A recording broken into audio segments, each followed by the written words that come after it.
Hello Manish भैया। जी मैं राहुल बोल रहा हूँ मुंबई से। जी कैसे हैं आप? भैया आपसे एक बात पूछनी थी। अभिषेक भैया ने आपको कोई फोन तो नहीं किया था? आई मीन टू से आज या कल आपकी कोई बात हुई थी उनसे?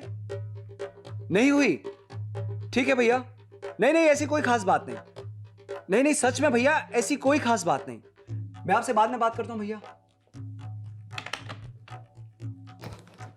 मोबाइल ऑफ करके बैठा है।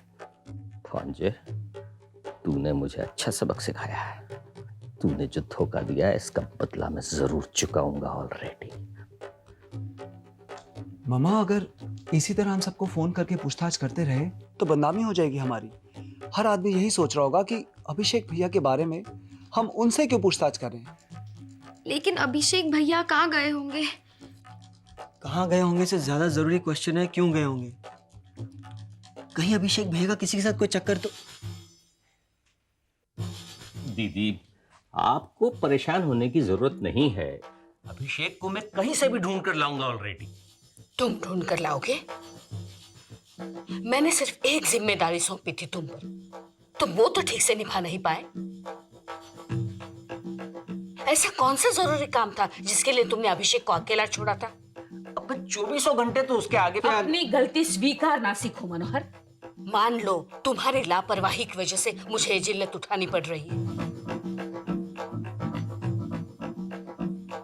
अभी यूं मुंह लटका कर खड़े मत रहो। अभिषेक के उस सीबीआई ऑफिसर दोस्त को बुलाओ। क्या नाम है उसका?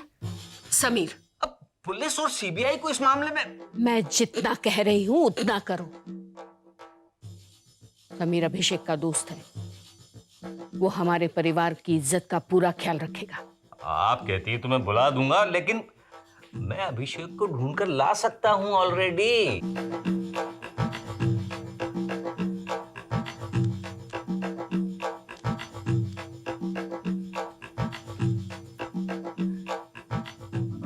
हेलो समीर।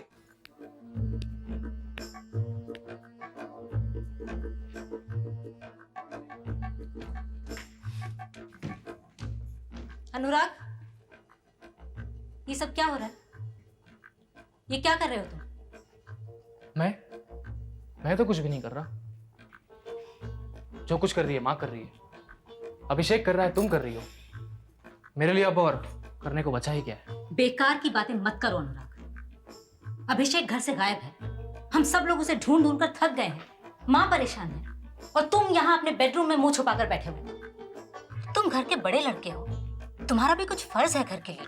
मुझे बड़ा समझता ही कौन है। मुझे तो इस तरह बहलाया जा रहा है जिस तरह छोटे बच्चे को टॉफी देकर बहलाया जाता है। ये सब क्या हो रहा है, क्यों हो रहा है, कैसे हो रहा है, कोई भी मुझे बताने को तैयार नहीं। अभिषेक कुछ कहता है, माँ कुछ कहती है और तुम कुछ और कहती है। ये सब तुम्हारे दिमाग का वहम है अनुराग। तुमसे कुछ भी नहीं छुपाया जा रहा है। बात सिंपली ये है कि माँ अभिषेक के कंधों पर जिम्मेदारी डालना चाहती है और वो नादान बच्चों की तरह नखरे कर रहा है। चलो मान लेते हैं कि तुम जो कह रही हो वो सही है, लेकिन अगर अभिषेक अभी इस जिम्मेदारी को उठाने के लिए तैयार नहीं है तो क्यों प्रेशराइज किया जा रहा है उसे? अनुराग, यही तो उम्र है लड़कों के बहक जाने की। और माँ नहीं चाहती, कोई भी माँ नहीं चाहेगी कि उसका लड़का गलत रास्ते पर चला जाए। तो क्या अभिषेक बहक गया है या गलत रास्ते पर चल पड़ा है? बहका नहीं है तो बहक सकता है। क्या माँ को अपनी परवरिश पर भरोसा नहीं है? मैं अभिषेक से बड़ा हूं, उससे पहले मैंने जवानी की दहलीज पर कदम रखा था, लेकिन क्या फिर भी आज तक मेरी वजह से हमारे परिवार को कभी नीचा देखना पड़ा? अनुराग, पांचों उंगलियां बराबर नहीं होती। तुम में और अभिषेक में बहुत फर्क। यही तो मैं जानना चाहता हूं कि क्या फर्क है। ऐसा क्या किया है उस छोटी उंगली ने? क्यों जबरदस्ती शादी कराई जा रही है अभिषेक की? देखो अनुराग, तुम ये बेकार के शक अपने दिमाग से निकाल कर फेंक दो। तुम्हारे ये डाउट्स माँ की परेशानियों को बढ़ाएंगे, कम नहीं करेंगे। बेहतर यही होगा कि तुम इस मुसीबत के वक्त में माँ की मदद करो।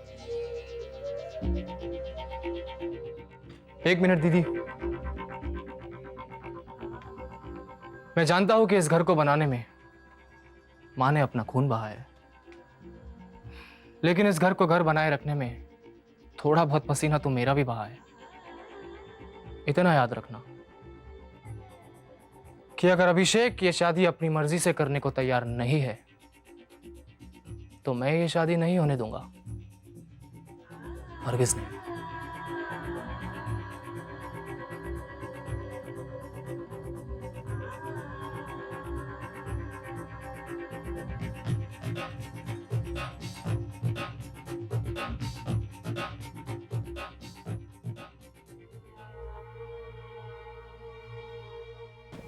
कहाँ गया होगा अभिषेक? मैं भी यही सोच रहा हूँ ऑलरेडी दीदी। देखो तो, शायद अभिषेक की कोई खबर हो। हेलो, मनोहर लाल बोल रहा हूँ ऑलरेडी। अरे नमस्कार नमस्कार। राजकोट से विक्रम सिंह जी का फोन है।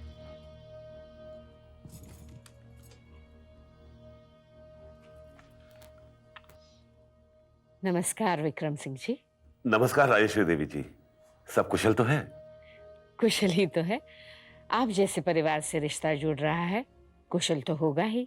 दरअसल मैंने इसलिए फोन किया था कि शिवानी बिटिया दामाद जी से, मेरा मतलब है अभिषेक जी से एक बार फोन पे बात करना चाहती है, तो मैंने सोचा पूछ लूं कि।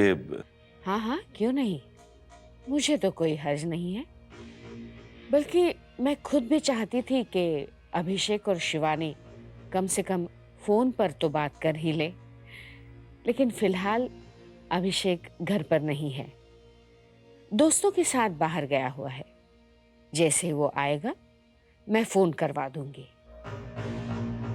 बुरा मत मानिएगा, मैं ये जानना चाहता था कि अभिषेक जी मुंबई में हैं या। मुंबई में ही तो है। क्यों, आपको कुछ? जी वो मुझे किसी ने बताया था कि। विक्रम सिंह जी, आप क्या बोलना चाहते हैं? जी मुझे किसी ने बताया था कि अभिषेक जी घर से गायब हो गए हैं। विक्रम सिंह जी, अभिषेक बच्चा नहीं है। आपको किसी ने गलत बताया है। शायद आपके किसी दुश्मन ने आपको गुमराह करने की कोशिश की है। आप बेफिक्र होकर शादी की तैयारी कीजिए। मैं अपने दोनों बेटों की बारात लेकर आ रही हूँ। अच्छा विक्रम सिंह जी, नमस्कार।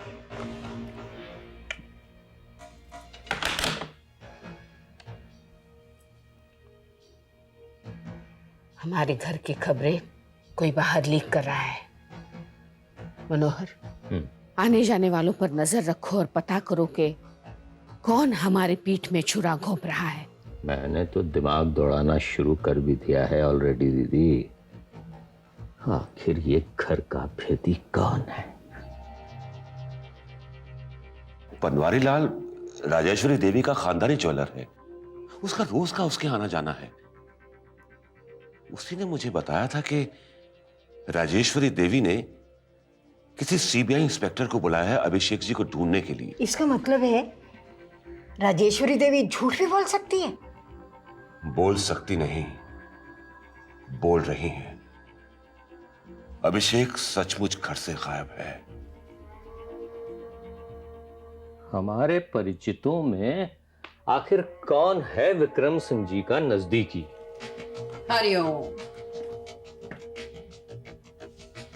आओ अंबिका, बैठो।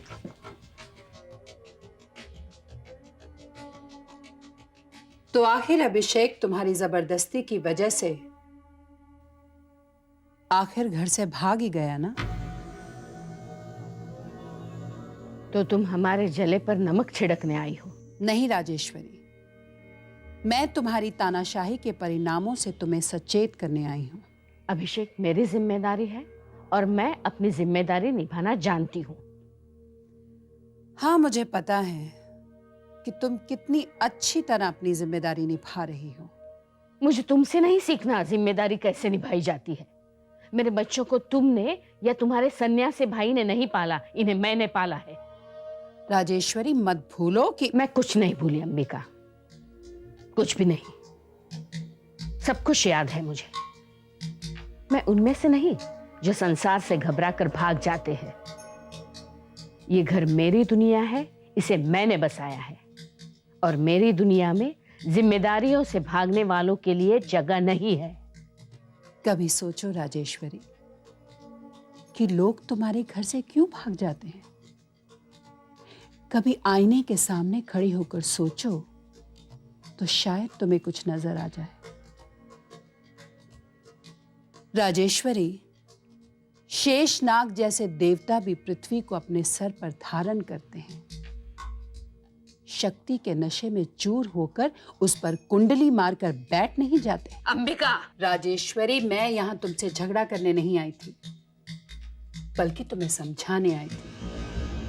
अगर समझ सको तो समझो, वरना हरिओम।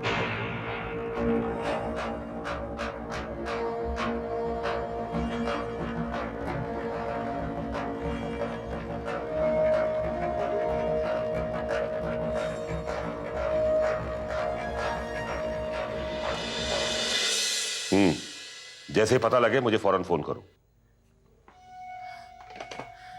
आज ही तो मेहंदी लगी है हमारी शिवानी को। उसके हाथों की मेहंदी सूखी भी नहीं कि आपने ये खबर सुना दी। हे भगवान, एक ही तो बेटी दी है हमें।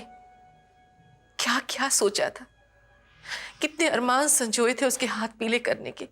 सुमित्रा, घबराओ मत। मैं अपने लोगों को मुंबई फोन कर कर अभिषेक के बारे में पता लगाने को कह रहा हूं ना। क्या सोचेंगे वो लोग कि हमने अपनी बेटी की मर्जी नामर्जी पूछे बगैर जिस खूंटे से बांधने की कोशिश की, वही उसे छोड़ के भाग गया। सब्र से काम लो सुमित्रा, अभिषेक वापस लौट आएगा। और अगर नहीं लौट कर आया तो मेरी बेटी तो ना इधर की रहेगी ना उधर की। ऐसी बदशुगनी की बातें मत करो सुमित्रा। मैं खुद कम परेशान नहीं हूं। शिवानी सिर्फ तुम्हारी नहीं, मेरी भी बेटी है। मुझे तो चुप कर देंगे, लेकिन लोग कैसे चुप करेंगे? शादी का मुहूर्त छाती पर खड़ा हुआ है। लोग बस एक ही सवाल पूछेंगे कि अभिषेक लौटकर आएगा या नहीं। सुमित्रा, तुम समझती क्यों नहीं? इस वक्त अभिषेक घर लौटेगा या नहीं सवाल इस चीज का नहीं है। सवाल उससे भी बड़ा है कि वो घर से भागा ही क्यों। कहीं ऐसा तो नहीं कि वो शिवानी की जगह किसी और को पसंद करता हो और वो शिवानी से शादी करना ही ना चाहता। हे भगवान, शुभ शुभ बोलिए। अगर अगर ऐसा हुआ तो मेरी बेटी का भाग्य तो फूटेगा ही। हमने हमारी बेटी की आंखों से सपने छीनकर उसमें आंसू भर दिए। वो चुप रही, लेकिन मैं चुप नहीं रहूंगी।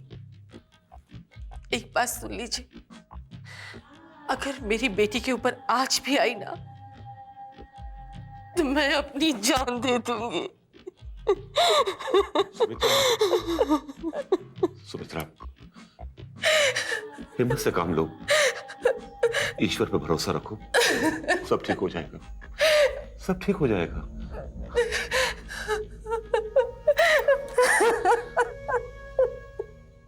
लीजिए पानी। ठीक है। Yes sir.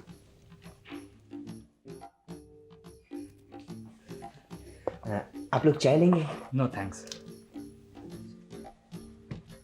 समीर, नमस्ते आंटी। नमस्ते, बैठो ना। पहले आप चलो।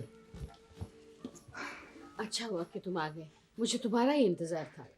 हाँ हाँ, कहिए ना आंटी जी, क्या बात है? हुआ ये कि अभिषेक कल से घर वापस नहीं आया। अरे आंटी जी, अभिषेक अपने किसी दोस्त के घर गया होगा। आप खामखाई टेंशन ले रही हैं। हाँ दीदी, यूं ही टेंशन पाल रही हैं। इसमें कोई खास बात नहीं है ऑलरेडी। नहीं समीर, अभिषेक जैसे जिम्मेदार लड़के का यूं गायब हो जाना, और वो भी शादी के कुछ दिन पहले।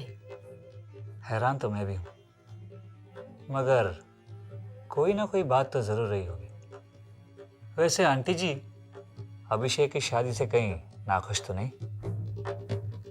नहीं तो समीर, अभिषेक तो खुद शिवानी को पसंद करता है। शिवानी खानदानी लड़की है, राजकोट के ठाकुर विक्रम सिंह जी की बेटी है वो। ठाकुर विक्रम सिंह? राजकोट वाले ठाकुर विक्रम सिंह? हाँ, राजकोट वाले। क्यों, तुम जानते हो उन्हें? नहीं आंटी जी, वैसे करते क्या है ठाकुर विक्रम सिंह? राजकोट के बहुत बड़े जमींदार हैं वो। काफी खेती बाड़ी है और साथ में फाइनेंस का भी काम करते हैं। क्या हो गया, क्या सोच रहे हो? अब कुछ नहीं आंटी जी, मैं ये सोच रहा था कि अभिषेक कहाँ गया होगा। समीर प्लीज ढूंढो उसे, मुझे अब तुम पर ही भरोसा है। मेरे दिमाग में तो उल्टे सीधे ख्याल आ रहे हैं। देखिए आंटी जी, आप बिल्कुल चिंता मत कीजिए, मैं हूं ना, मैं सब संभाल लूंगा। अच्छा तो अब हम चलते हैं। चले चेतन, नमस्ते। देखना बेटा, ये बात किसी को मालूम ना हो। घर की बात है, घर में ही रहे तो बेहतर है। Aunty ji, you can trust, don't worry. चलता हूं।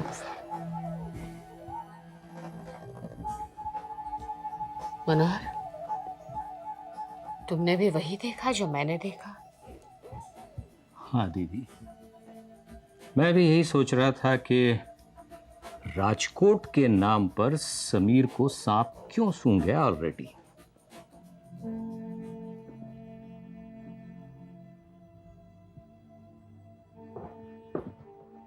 एक बात पूछूं सर, जब राजेश्वरी देवी ने विक्रम सिंह जी का नाम लिया था तो आप एकदम से चौंक गए थे, क्या बात क्या थी?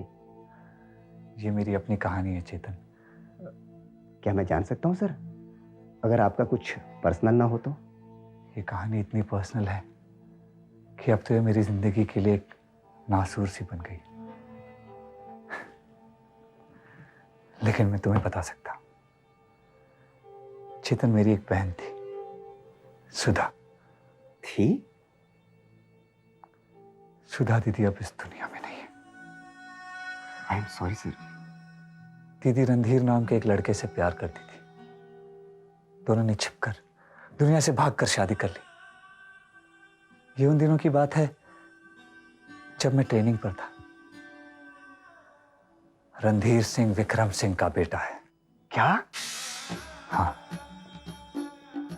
और जब मैं वापस आया तो मुझे पता चला कि मेरी दीदी ससुराल में जलकर मर गई। आखिरी वक्त में मैं अपनी दीदी का चेहरा भी नहीं देख सका। तो सर आपने पता लगाने की कोशिश नहीं की कि आपकी दीदी जली कैसे? पता लगाने की कोशिश की चेतन, पता लगाने की बहुत कोशिश की, लेकिन कुछ नहीं हुआ। चेतन, मैं ये तो जानता था कि मेरी दीदी ससुराल में सुखी नहीं थी, मगर वो आत्महत्या कर लेगी ये नहीं हो सकता। और फिर सच और झूठ का फैसला करने के लिए मेरे पास कोई रास्ता भी तो नहीं था। लेकिन अभी अभी कुछ दिनों पहले हमारे डिपार्टमेंट का एक ऑफिसर राजकोट से ट्रांसफर होकर यहाँ आया और उसने मुझे बताया कि मेरी दीदी ने आत्महत्या नहीं की। क्या? You mean? हाँ चेतन, हाँ, मेरी दीदी का कत्ल किया गया था और इस विक्रम सिंह ने अपने पावर का फायदा उठाकर दीदी के कत्ल को आत्महत्या का रूप दे दिया। Really bad sir. लेकिन सर, आप राजेश्वरी देवी को विक्रम सिंह जी का असलियत बताकर ये शादी रुकवा क्यों नहीं देते? नहीं चेतन, नहीं। अगर मुझे अपनी दीदी के कातिलों को बेनकाब करके अपनी दीदी के खून का बदला लेना है ना, तो इसके लिए जरूरी है कि ठाकुर विक्रम सिंह की बेटी की डोली इसी घर में आए। मैं कुछ समझा नहीं सर।